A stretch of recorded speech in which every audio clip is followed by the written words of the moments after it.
Turkey's changing its position on Sweden and Finland joining NATO was a matter of time. Few expected it to happen so soon, but there was even less doubt that it was inevitable.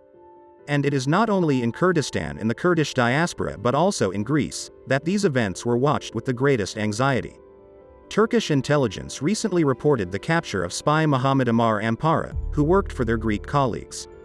Allegedly, the businessman, under the guise of trade activities, was finding out and giving Athens information about the Turkish army, Syrian refugees in the country, and supporters of FETÖ, an organization of followers of Fethullah Gulen, whom Erdogan believes was the organizer of the 2016 coup attempt.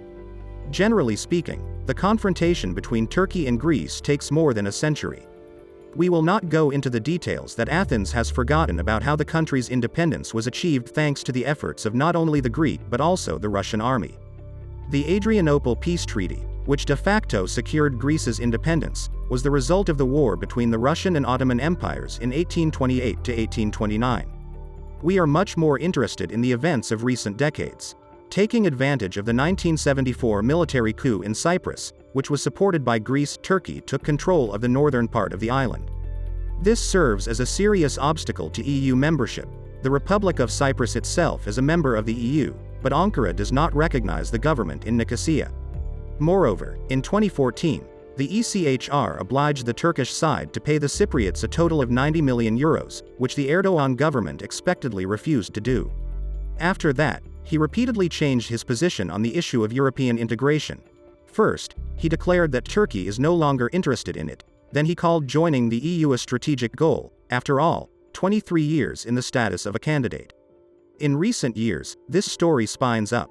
In the late 2010s, geologists discovered deposits of oil and gas in the Levant Basin, several of which are located in the economic zone of Cyprus.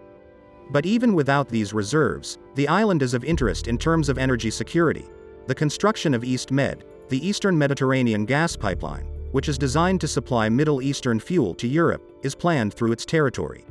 For this purpose, Greece has been actively developing contacts with other countries in the region, particularly Israel and even Egypt.